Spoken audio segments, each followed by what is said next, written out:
Ramen Applied presents MENMA, or bamboo shoots. Now in this video we're going to be using two kinds, baby bamboo shoots and the product I'm more familiar with, the winter bamboo shoot. Now I'm going to be showing you multiple ways of preparing these, so sit back, relax, and hopefully you'll see some things that you recognize. Interesting thing about MENMA, the name is derived from a kind of political situation, but it means bamboo on noodles, so there you go, the more you know. That out of the way, let's hop into this tutorial of Ramen Essentials.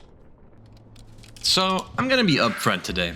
This video is both an explanation on how I learned to make MENMA at the ramen shop I worked at, and an experiment on different ways to cut MENMA. At my work, we barely processed the winter bamboo, just quartering them from the whole shoots we received.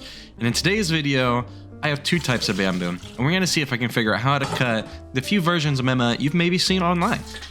The important thing is making something you like, so if you can make a cool shape that makes you think, dang, I wanna eat that, then you should cut it like that. So after you open the cans of bamboo, you wanna inspect your bamboo, and then you're gonna rinse it. These guys are pretty lumpy, so I'll probably remove off those lumps at the end when I'm processing the bamboo. And they smelled pretty ripe, I'm not gonna lie. But after rinsing them a few times, smell went away, and despite my cat's upset feelings about this, bamboo not smelling like tuna is a plus. Now that we got our bamboo all washed up, it's time to get ready to cut it. This video, I cut the bamboo in 3 different ways to kind of show you the ways that I think are cool and to emulate probably the most popular way you've seen MENMA made and cut. So first off, we're gonna trim off these lumpy bits because honestly, they are not appetizing to look at and I don't wanna eat them, so they're gone. Here we are working with the winter bamboo, and this is a lot thicker and denser than the other bamboo, so we're gonna cut them long and thin. It's gonna kind of look like a comb, and honestly, I think it's really cool looking. At work, we would just quarter these bad boys, but I think the thinner look makes for a really interesting topping in a bowl of ramen. Now, let's move on to our second cut, and this is gonna be the more traditional cut that you see in probably any picture online of MENMA. So we take our spring bamboo shoot, we're gonna cut it in half, and we're gonna use the bottom part, and we're gonna cut it as thinly as we can to where it's these kind of baton shapes. Unfortunately, in this method, you are gonna be wasting the top portion of the bamboo, because when you slice it, it kind of ribbons out like an artichoke, and it doesn't work the same as the bottom does. This is my first time preparing MENMA like this, and not too shabby if you ask me. It kind of looks like the real deal. Let us move on to our third cut. Now this is kind of a combination of our first and second one, and we're just gonna be using the spring bamboo, making long, thin cuts. Kind of combining the same technique from the first one with the winter bamboo and the thin kind of batons of the secondary cut that we did to kind of make a longer version of the traditional kind of MENMA. This version and our first version that we did with the winter bamboo both stand out to me as having personality, and they really make a bowl of ramen pop. On tasting both of them, they had a similar texture. The spring bamboo was more rigid and not as tender as the winter, and I'm very glad that the winter one did not taste like tuna despite smelling like so. Now, for the sauce. In my last video, we made this marinade for ramen eggs. We had extra and we saved it for this video. If you want to watch me make it, go ahead and click the link down below somewhere for the ramen eggs. But just as a reminder, it is a 1:1:1 ratio of sake, shoyu, and mirin.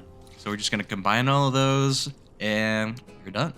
In this particular case, we're gonna add just a little bit of water just to make sure everything is covered while we boil so it all gets marinated. We are gonna crank up that heat to high, set a timer for 20 minutes, and let this thing rip. Now, this isn't gonna be always the exact time to cook your bamboo. Sometimes it'll be more, sometimes it'll be less. The idea is to cook it to whatever kind of firmness you want it to be. Do you wanna be mushy? You wanna be a little bit more crispy? That's up to you to decide. Less time for crisp, more time for mush. Once we come up to a boil, we're just gonna turn it down a little bit. We're gonna let these bad boys simmer for the rest of the time.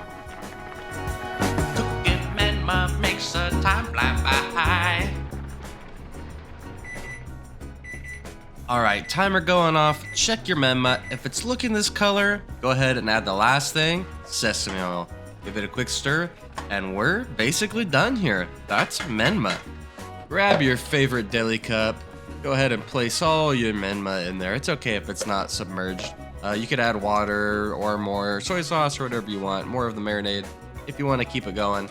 But I tasted it, it was plenty salty enough. And we're just gonna let it chill, and then it's ready to use whenever you want for about 2 weeks. And there you go. Goes great in fried rice, goes great in ramen. And now you know a definitive way of making MENMA. Y'all thought I was joking about the cat, but I got it on film. Anyways, let's learn how to apply what we learned. Hey, what you got there? Ramen. Any toppings? Have you tried MENMA? Turn that plain bowl of ramen into something you could brag about with MENMA. No more naked noodles, only succulent slurps thanks to MENMA. This does not include scallions or egg.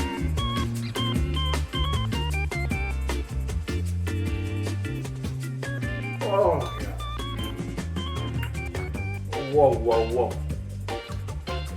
Slurp's dry.